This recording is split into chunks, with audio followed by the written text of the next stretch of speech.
ఈరోజు చాలా ప్రతిష్టాత్మకమైన ఫ్లైఓవర్ నిర్మాణం దగ్గర రావడం జరిగింది. టువర్డ్స్ హైదరాబాద్ నుంచి వెళ్ళే కన్నదుర్గ గుడి దగ్గర టచ్ అయ్యే ఫ్లైఓవర్ అన్నమాట. ఇది విజయవాడ నగరానికి నడిబొడ్డు ఈ యొక్క ఫ్లైఓవర్. అటు భవానీపురం వాసులు కానీ గొల్లపూడి కానీ దాదాపు లక్షల మంది ప్రతిరోజు కూడా అట్నుంచి ఇటు నుంచి వెళ్లాల్సిన రోడ్డు ఇది. దీని ప్రాముఖ్యతతో ఆ రోజు ఫ్లైఓవర్ నిర్మించాలని చెప్పని నేను ఎమ్మెల్యేగా ఉన్న టైంలో చాలా ప్రయత్నం చేయడం జరిగింది. ప్రయత్నం చేసి ఇన్ ప్రిన్సిపల్గా 36 కోట్లు ఆ రోజు ఇన్ ప్రిన్సిపల్గా, అప్పటికి ఇంకా ఎస్టిమేషన్స్ కూడా వేయలేదు. సెంట్రల్ గవర్నమెంట్లో 36 కోట్లు రెడీగా ఉంటే 36 కోట్లు జీవో ఇచ్చి అప్పుడు రాష్ట్ర ప్రభుత్వం చేత 90 లక్షల రూపాయలు నేను డిపిఆర్ తయారు చేయించడానికి ఫండ్స్ రిలీజ్ చేసి కరెక్ట్గా చంద్రబాబు నాయుడు గారు ఇక్కడి నుంచి 1.5 కిలోమీటర్ దూరంలో ఆయన నివసిస్తున్నాడు. మరి ఈ రోజు వరకు కూడా కృష్ణ పుష్కరాలకి పూర్తవుతుందని చెప్పని కృష్ణ పుష్కరాలు అయిపోయినాయి.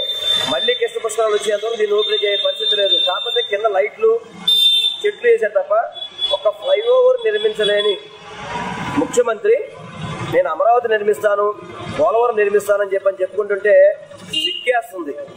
ఇది చంద్రబాబు నాయుడు గారు అభివృద్ధి అంటే ఇదేనా అభివృద్ధి? దాదాపు 5 ఏళ్లలో ఒక ఫ్లైఓవర్ నిర్మించలేదు మీరు. ఇవాళ ప్రజానికి అంత ఇబ్బంది పడుతున్నారు. అదేవిధంగా ఆ ఫ్లైఓవర్ అయిపోయిందని ఉద్దేశంతో అయిపోయిందని చెప్పని కోట్ల రూపాయలతో గ్రైండర్ అని చెప్పని లైట్లని పెయింటింగ్ అని చెప్పని మీరు ప్రజల్ని మోసం చేస్తారే. ఈ ఫ్లైఓవర్ని మీరు ఓపెన్ చేయగలుగుతారా? అసలు నిర్మాణం పూర్తి చేసే ఆలోచన మీకుందా? ఇవేమీ లేవు. చంద్రబాబు నాయుడు గారికి షో చేయడం తప్ప ఎటువంటిది లేదు. అదేవిధంగా బొత్సాయం కన్నా అతనికి ఎమ్మెల్సీ పదవి వచ్చేసింది కాబట్టి ఆ రోజు ఫ్లైఓవర్ వంక చెప్పి ఎమ్మెల్సీ తీసుకున్నవే, అటువంటి ఫ్లైఓవర్ పూర్తి చేయాల్సిన బాధ్యత మీకు లేదా బొత్స వెంకన్న గారు? ఇవన్నీ ప్రజలు గమనిస్తున్నారు. ప్రజానికానికి ఒకటే చెప్తున్నా, జగన్మోహన్ రెడ్డి గారు రేపు ఇప్పుడు ఏప్రిల్ 11 ఎన్నికలు ఉన్నాయి. ఒక్కసారి మాకు జగన్మోహన్ రెడ్డి గారికి అవకాశం ఇవ్వండి.